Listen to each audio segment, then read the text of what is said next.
What's up, everybody? It's Joe Herrera from the Broker's Desk, coming to you live, as always, from fabulous Las Vegas, Nevada. Taylor may be joining. He may not be. He's running around like a chicken with his head cut off. Good news is we're busy, and it's mid-December. Taylor and I very much limit the voices that we listen to. Real estate is one of those things where there's a million different middle-aged white guys that are willing to tell you everything you need to know about how to run a business. And the reality is you can get into you can go down some really distracting paths if you don't protect your mind space a little bit. One of the individuals that universally he and I have always paid significant attention to is Jimmy Mackin. Jimmy's been a mentor of ours, a partner of ours for coming up on 10 years, Jimmy. I think Taylor and I joined Curator in 2014. There's just a different level of conversation that happens with Jimmy, with Sharon, with Brian Gubernick and Brett Tanner. And we just have these guys that whenever we talk, it's 30,000 foot view the whole time. Jimmy was voted best hair in real estate 2 years running. Yes. He's in the running for best beard in real estate. I'm for working 2023. I don't even know if you have competition on that one. So you always got to be reinventing yourself. Yeah, but happy to be here. Exactly. Happy to be here with you guys. It's interesting. You talk about the 30,000 foot view. I think what gives you a really good perspective on 30,000 foot view is when you're in the trenches every day, meaning when you're actually doing the work. And I think a lot of people right now in our industry who are too removed from day-to-day operations or don't necessarily feel the kind of like the euphoria and terror of entrepreneurship are in many ways tone deaf to what's happening, what it's really like to run a business.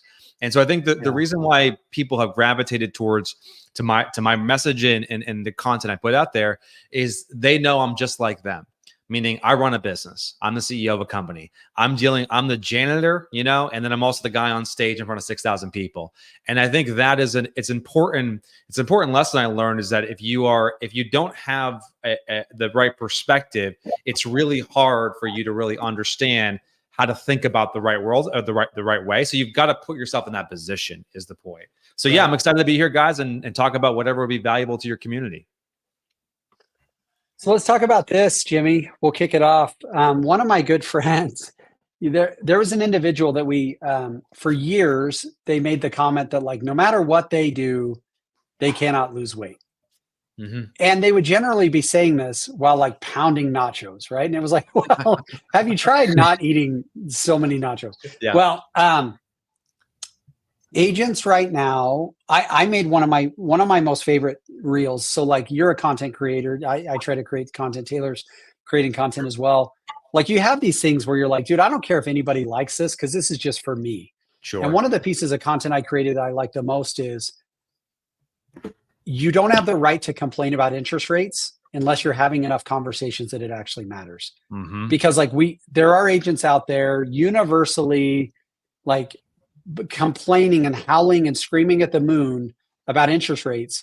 Meanwhile, they've stopped advertising, they've stopped prospecting, they're not having conversations, they're not holding open houses. And so my message was kind of interest rates are irrelevant to you. How can you complain about interest rates if you're not even putting in the work? Yeah. Am I onto something there, or am I just being a jerk?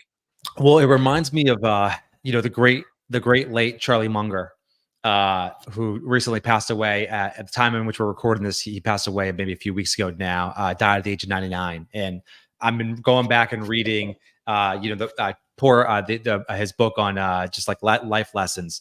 And, there people who worked with Charlie Munger, people who were close to Charlie Munger, people who interfaced with them and had lots of conversations, always would say the same thing, that Charlie Munger was ambivalent to problems. He did not even see them, right? He would, of course there are problems. You're in the business of trying to build something. He fully expected there to be hurdles along the way. So if you take the macro view for a second and you say, and you look at these markets, let's take the last 4 years, going all the way back to the beginning of the pandemic.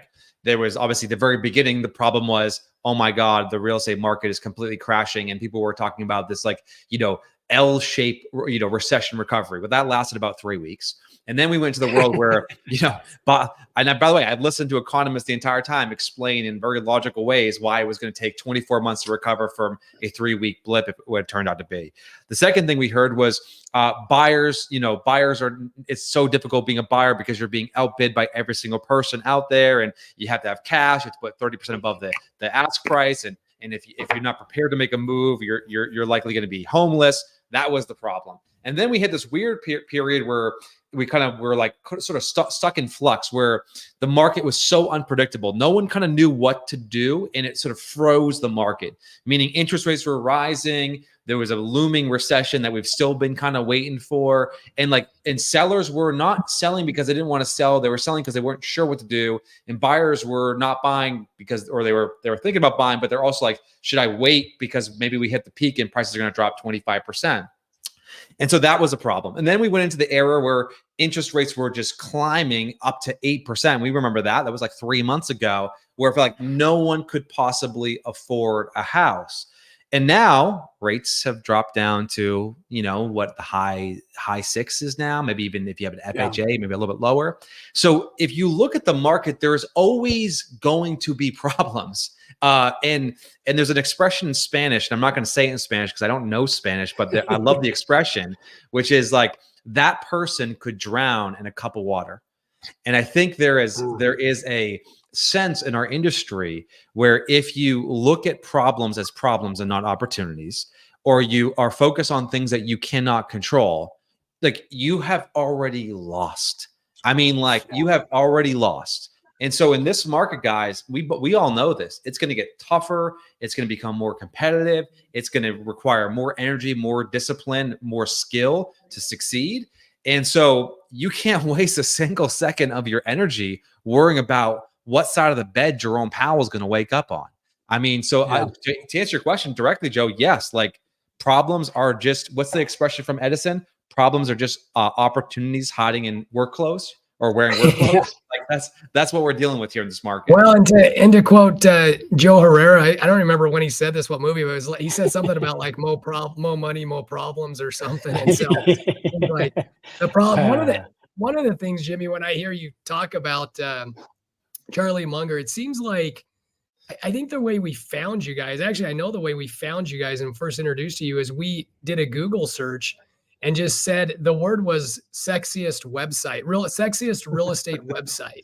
And it was just this long journey of researching who built this one. But we found the 3 of the top 5 sexiest real estate websites in 2014 were put together and designed by you and Chris. And that's how we found you. But one of the things that I've always respected about you is you've been really good at knowing how to package stuff and the source to go looking for good information that will help you make a decision. One of my favorite guys, the wisdom he spits out is a guy named Naval Ravikant. And he said, if you want to make the wrong decision, ask everyone. And his I take that to mean if you want to make the right decision in a really difficult market, or in any market, find out who it is that you can go to for information. And we've always looked to you guys.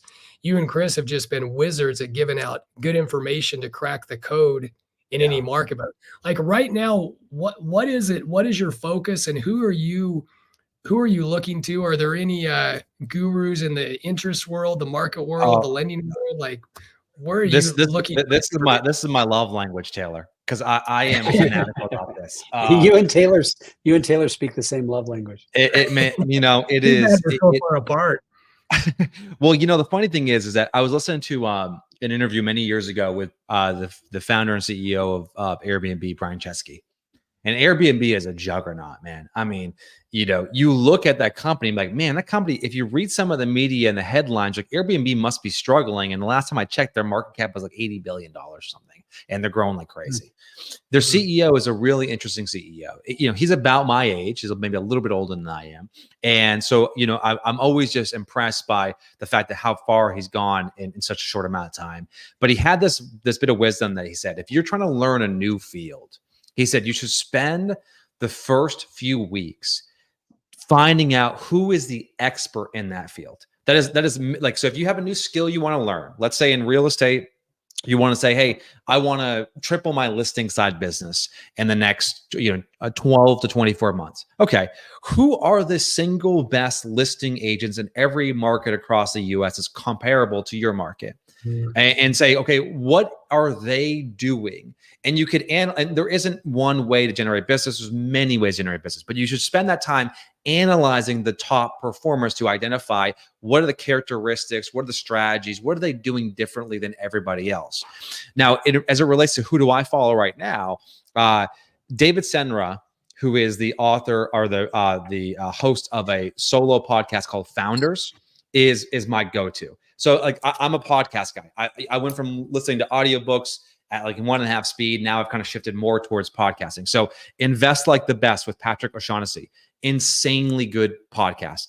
Business Breakdown, insanely good podcast. Founders with David Senra. I went to go see David Senra speak at an event in New York City where he was just doing an interview, and he's described as a maniac on a mission. He will read 3 or 4 biographies about a particular individual. He'll take notes, he'll distill it down as a lesson, and then he'll record an hour-long podcast to give you all the highlights. That then allows you to say, oh, I want to dig in and learn more about Sol Price, the guy who was the predecessor to Walmart or to, Costco's as an example. I mean, it's like, it is caffeine for the brain. I mean, if you can listen to this dude talk about business, you can't help but get excited and fired up to get out there and try to build something special. So I think from a podcasting perspective, Invest Like the Best, Founders, Business Breakdown. Those are probably my top 3. They're always in rotation. I love listening to Scott Galloway, the Prof G Show. He does a Monday morning market, kind of giving commentary on the market, which I find fascinating. And as it relates to books recently, well, actually, I'll come back here for a second. Within the real estate industry, Taylor, I've always been a fan of following people like Mike Simonson from Altos Research, right? Lance Lambert, who now just started his own, real estate analytics company. Also, I'll give you a quick pro tip here. I mean, this is something that no one does in real estate, or very few people do that they should be doing, is I love listening to earnings calls from publicly traded real estate companies to figure out, you got to get past. You're the one guy. You're the one guy on there every time. Oh, man. Well, you know what? You just got to, when the CFO starts talking, just fast forward, because they're talking about, that's usually a pretty boring section, but I still listen to it. But I like Open Doors earnings calls. I'll listen to those. Zillow, Redfin, anyone in the real estate space, I'll listen to, because here's why. Is because these individuals have to explain to their investors why their vision for the future is worth investing in. So they tell a really compelling story around where is the market going, what do they expect to happen, where is their opportunity. I mean, who got a guy who's just he is a giant amongst men is Andy Florence. Andy Florence from Homes.com is having a moment right now. Andy Florence is on a one-man mission to dethrone Zillow from being the biggest portal. And this dude, this dude is a great white shark. What he's done with CoStar is truly remarkable. So when you listen to people like that, you can't help but say, oh, that's a great idea. That's a great idea. Oh, I haven't thought about it that way. So podcasting, following people on social media, like ones I mentioned, and then just earnings calls, man. I'm telling you, there's gold in that. Wow. No, that was amazing. I just wrote a huge list, Jimmy. If I get nothing else out of this time spent, I just got my podcast, books, everything. That was solid gold. Hopefully everybody took notes. Yeah, for sure. So Jimmy, give me the persona of the agent in 2024 that is going to succeed. Like, what do they look like? You analyze this stuff. You know this stuff better than anybody. Like, when we look to 2024 and we look back on it and we're like, dude, that agent crushed it. That team crushed it. Like, who is it? Yeah, I was looking at some data earlier today in the largest MLS in the country, and I was analyzing the how the production is broken down in zip codes by agents. And what we found when just doing a very simple analysis is that the top 10 zip codes in California, about 3% of the agents and listen carefully because this is important, about 3% of the agents who sold a listing in that zip code, not agents who serve that zip code, but agents who actually sold a listing in that zip code, accounted for over 27% of the overall volume. So when you zoom the lens out a bit more, it's safe to assume that 1% of the agents are doing likely 27% of the volume in any given zip code across this major MLS. And I bet you it's true for your market as well. And so when you ask and the you question, would probably also, I'm guessing if you dug deep enough down that rabbit hole, you would find that not only is that 1%, 27%, it probably starts to multiply upon itself when you realize that a lot of those 1%ers are working together. Like a lot of them are in a team environment.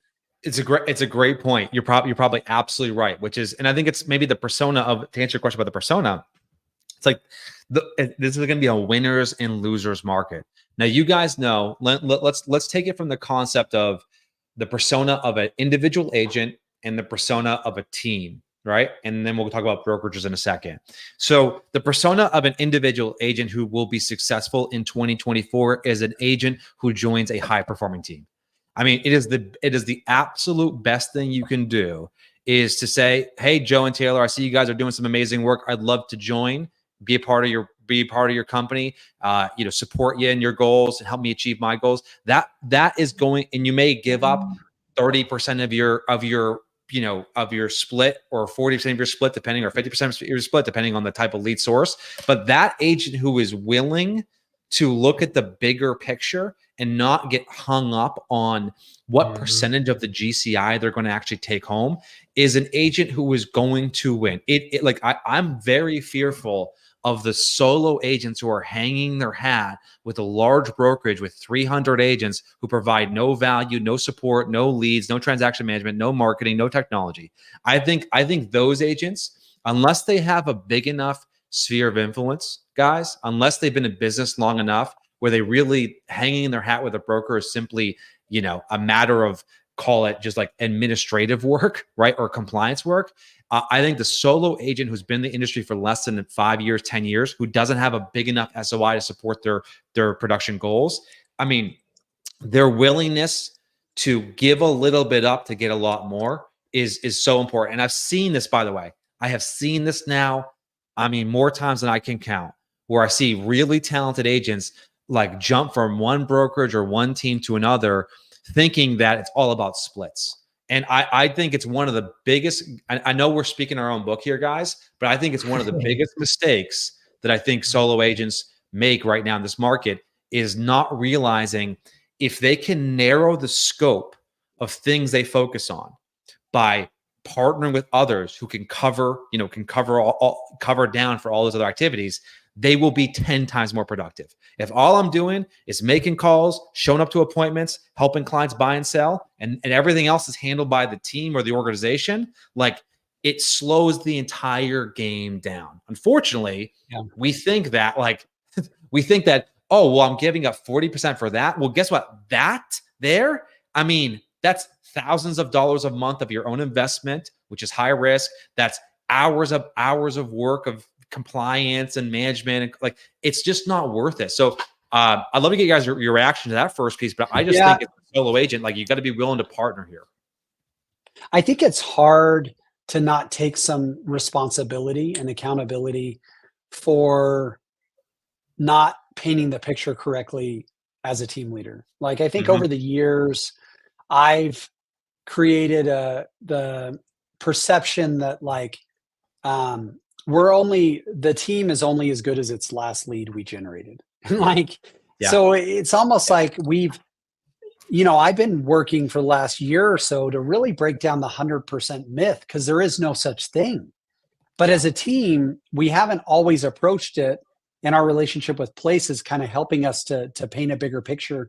We haven't always approached it as, all right, cool. Before we ever talk about our team, we have to establish that there is no such thing as 100%. Like, Realty One Group came out of Vegas, is famous for the 100% concept. But okay, cool. Well, let's start with the gas you put in your car. Let's talk about client appreciation gifts. Let's talk about, the $500 round of golf you spent to acquire that client that you were golfing with about a house.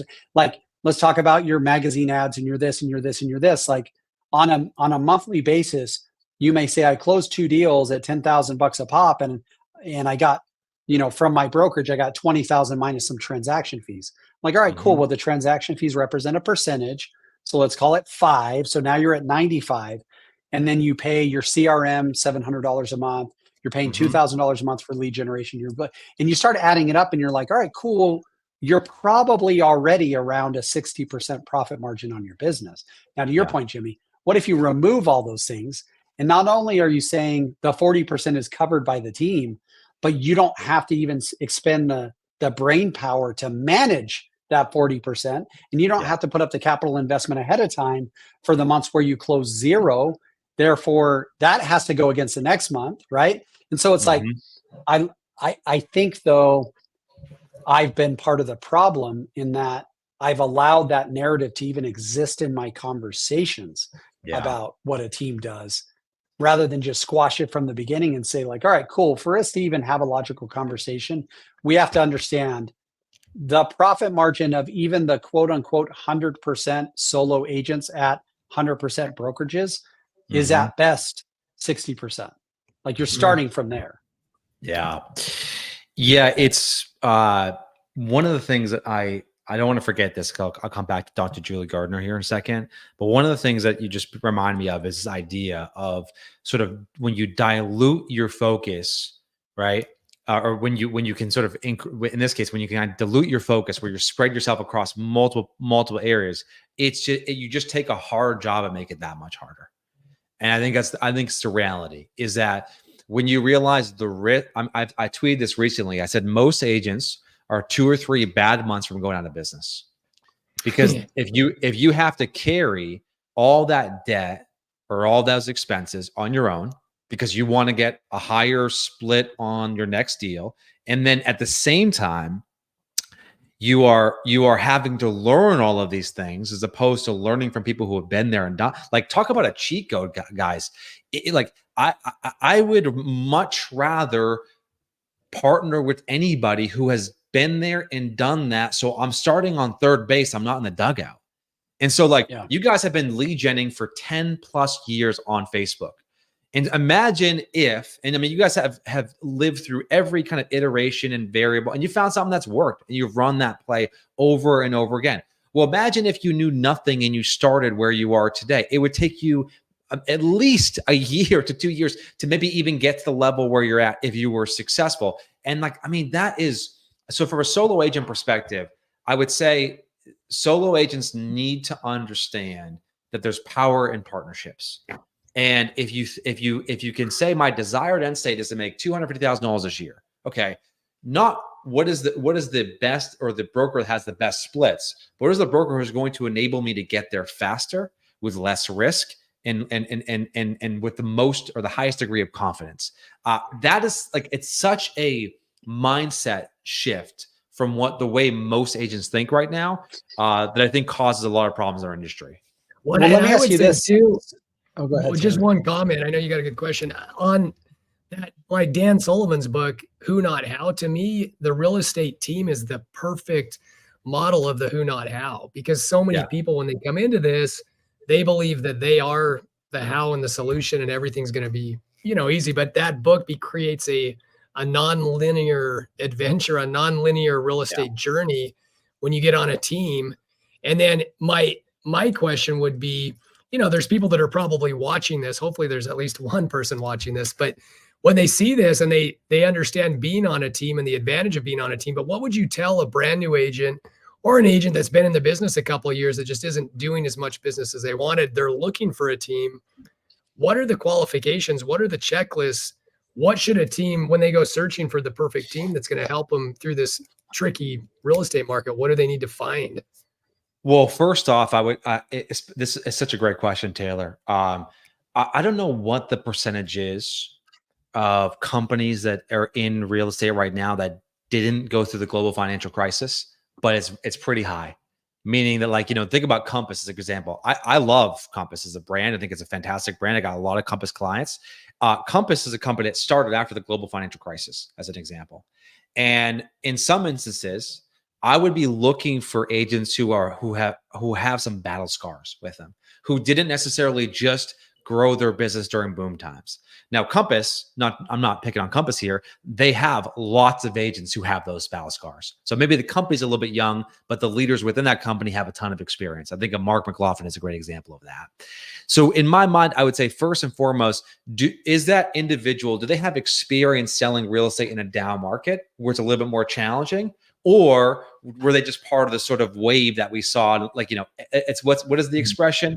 You don't know who's swimming naked until the tide goes out. Like, the tide has kind of come out, right? So I think the first thing is, like, show me their resume. What have they done? The second thing is, when I make decisions around partnerships, there's two components here. This is important. Number one is you, and this is even more important than number two, is, of course, number two being, you should optimize for the financial impact. What is the financial impact of this partnership? How is it going to help me achieve my financial goals? But number one is far more important. Number one is you optimize for learning, which is, if I partner with this company, am I going to get better at my job? And am I going to become more skilled at what I do? And yes, if I make more money, if I achieve number two, that's also a huge positive. It's an important factor. But if I achieve number two and I don't achieve number one, I just have wasted a lot of time. And although I made some money, I didn't really get any better. And so I always think about this idea of, if I'm looking for a team lead, Taylor, I'm saying to myself, what can I learn from these individuals? What type of brand do they have online? Are they well respected in the industry? Do they have lots of reviews from consumers? Am I going? Do they have the sort of battle scars to prove that they have a plan in place to help me navigate the next 2 or 3 years? And then above all else, I think for me, there's always that sort of cultural fit, meaning even for people that work for me, Taylor, listen, I got a big family. I got 5 brothers and sisters. We got like 15 little kids running around at this stage. My parents are still alive. They got like 6 brothers, and my dad's got 13 brothers and sisters. I mean, we got a big family. Work for me is not a family environment. I mean, no one's going to see a curator. No one's going to be like, hey, fam, how's it? Like, that's not my style. I make that sort of distinction between family and business. I'm there to support them. I'm there to help them be successful, but we're all part of this sort of professional sports team. And so if you're from a culture perspective, if you're looking for someone to say, you're doing a great job, I love you so much, I'm so happy to have you as part of the family, we're not a good culture fit for you. Because my response to that is, you did a great job. That's what the money's for, right? Here's the money that we're paying you. So that is going to turn a lot of people off. So I think from a cultural fit perspective, what type of culture do you want to be a part of is an important factor that goes into deciding what company you want to work with. So those are sort of the key factors I'd be looking at, Taylor. Yeah. So I think one of the things, I know you guys aren't big on America, but I am. And Irving Berlin put together the verses that are actually etched on the book that the Statue of Liberty is holding, right? Or they're on the Statue of Liberty. And it says, give me your tired, your poor, your huddled masses yearning to breathe free. And I think in that there's some advice for team leaders, right? Mm-hmm. Like, Jimmy, is there a little bit of the principle when looking for agents to join your team? It's like, if you haven't had your heart broke, you're not ready for love. I mean, it's just so hard to take brand new agents who don't know anything and just go like, hey, trust me, like joining our team is so profitable for you, because there's almost this world right now. And Taylor and I have talked a lot about ramping up our recruiting exercises for our team to go like, there are people out there right now going like, dude, I don't care what percentage of what, I need to make $100,000. Yeah. So let's go do that. Yeah. And there's almost a world now for team leaders to go find the broken-hearted, the broken-minded, the broken-walleted agent that's like, wow, I tried it. It was cool when I could just go to the gym and people would say, oh, you're a realtor. Let me sell my house with you. That's not the market we're in now. Regardless, so the way you look at it, that's not going to be the market in 2024. Yeah. You probably need to be a refuge for battered sailors that are like, dude, this sucks, but I want to provide for my family. Am I right? Like from a team leader perspective, looking to hire agents. The way I would summarize that, Joe, is that in 2021 it was all about the ceiling. In 24, it's all about the floor. Meaning that, hey, I want to make 250, but I really can't make less than $80,000, right, to be able to pay my bills. And so I think that is an important thing to realize in this market, is recognizing the floor really matters here. And what I would say is, when I look for people, when I've made some really dumb hires, and I blame myself, not the people I hired.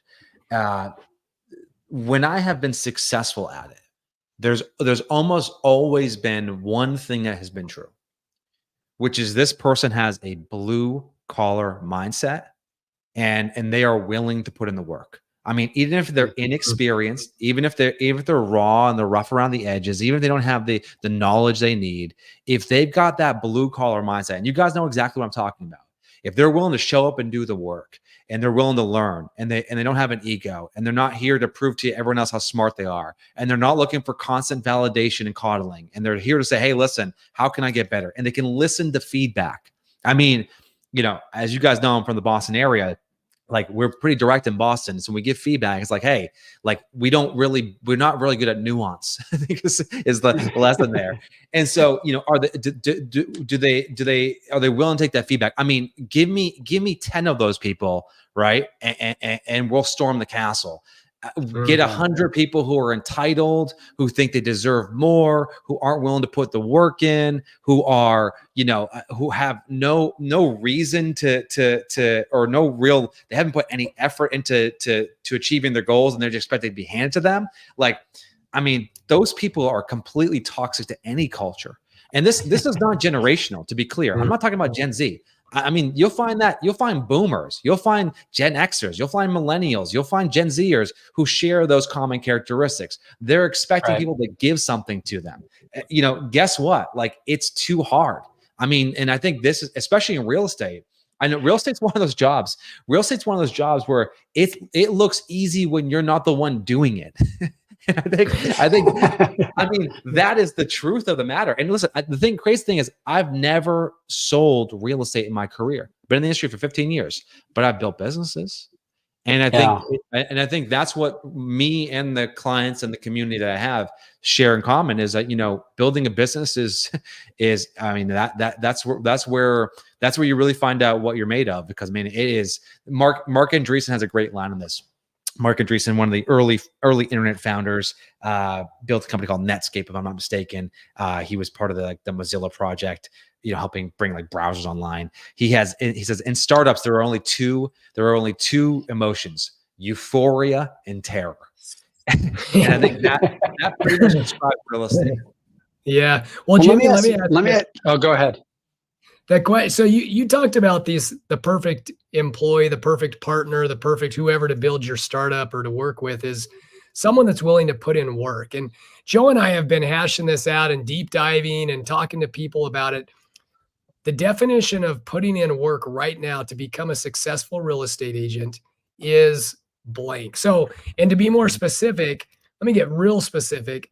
How many conversations, and you guys are the masters, you kind of opened my eyes towards, like, it's just a math equation. Curator really taught me that as emotional as real estate is, if you want to make money at real estate, it's a math equation. So just based on the teams that you coach and the high level stuff you're doing, how many conversations a day does a real estate agent need to have right now in a market that is not 2021? What is that? What are you guys seeing? It's a great, so we got the math on this, Taylor. I had an opportunity to partner with my guy, Tom Ferry, this past year to develop a program called 100K in 100 days. And Tom and I partnered together this summer to say, hey, we're going to bring we saw the market shifting. We're saying we're going to bring a strategy and a plan to help agents in the Tom Ferry ecosystem get a bunch of listings. And so in that plan, we developed, basically 100 days worth of marketing strategies and sales strategies to help them get business.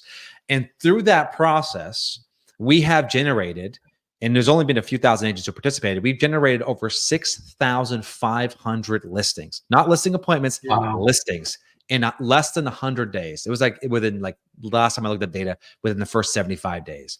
And what we did is we actually took the time to analyze and go back and say, okay, based on the activities we've given agents and based on the time it takes to complete these activities, how much time would it actually take an agent per day to get a listing? When you look at the math, and here's how the data shakes out.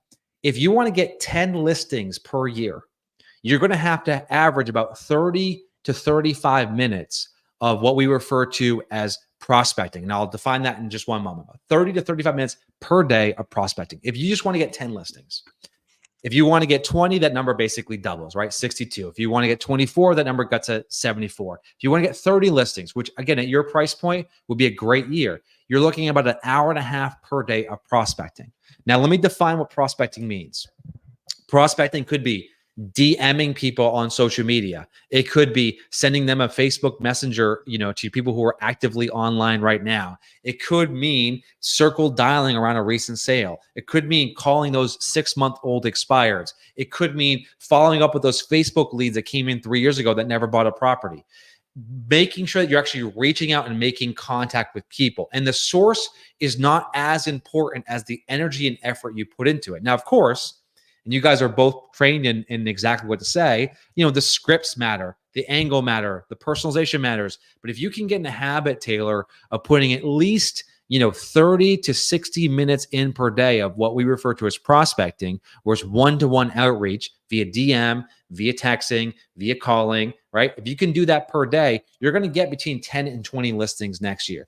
Now, this data is off of thousands of agents who generated over 6,000 listings in literally the worst listing market in recent memory. And so I would say for most agents, and here's the challenge, Taylor, and you guys know this firsthand. This is the bane of most team leaders' existence.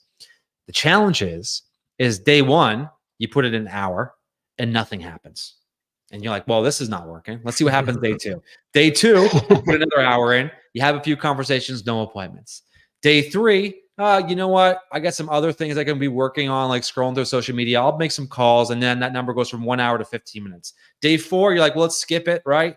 I'm busy. I got things going on. Day five, next week I'm going to pick things back up. And then by the time that you get to week two, guess what? Nothing happens. And you're going to say, oh, I tried it. It didn't work for me. The reality is that the law of big numbers kicks in at the most inconvenient times. So you can be putting an entire month of prospecting in and you don't book anything until week 4 and get 6 appointments. Welcome to marketing. Welcome to sales. Yeah. And so I would say the math is pretty clear and evident. Unfortunately, if you're not willing, there's a great line by Izzy Sharp. Izzy Sharp, it might be Izzy or Iggy Sharp from Four Seasons. Someone will help me out in the chat here. I think it's Izzy. Izzy Sharp had a great line. He's the founder of the Four Seasons. He says, excellence is the capacity to take pain. And in prospecting, it is nothing but pain. But it is worth it when you see the results, but you got to give yourself time, Taylor.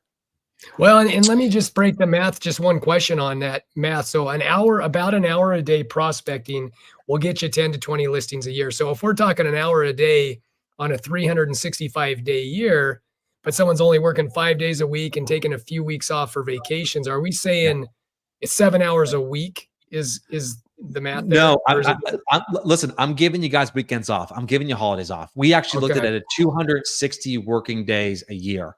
So we're giving Joe time to golf, man. We're giving you guys 100 days. And 100 days. Fun, Joe. We'll give it to you, brother. So 260 days, which by the way is that's like an off year for most agents, to be clear, right? That's a pretty Southern California surfing, eating fish tacos kind of schedule. So the issue is this is the best kept secret in real estate, is that because the vast majority of agents didn't get into real estate to work hard, not a lot of people work hard. When you break down the actual activities done by agents, and I'm not belittling our own field, I'm just saying people are not grinding. Like a Yeah. lot of people got in because they're like, man, if I close 3 deals a year, it'll pay for some vacations. I could get the kitchen remodel done. You know, my spouse's income covers our Mhm. family expenses. Like, let me just make a little bit of money on the side.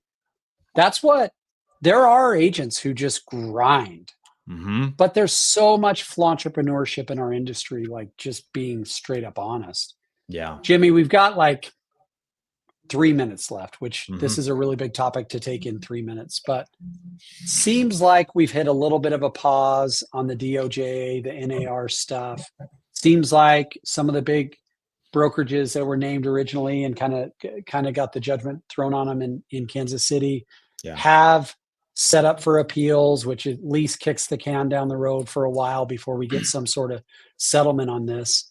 What's your take on all of this? Like what should agents be focusing on? Obviously, independent agents have zero control over any of this. Yeah. But like what's been your takeaway from the last month and a half of kind of potential catastrophe to maybe delayed catastrophe to maybe nothing changes? I mean, it's Yeah. all over the place.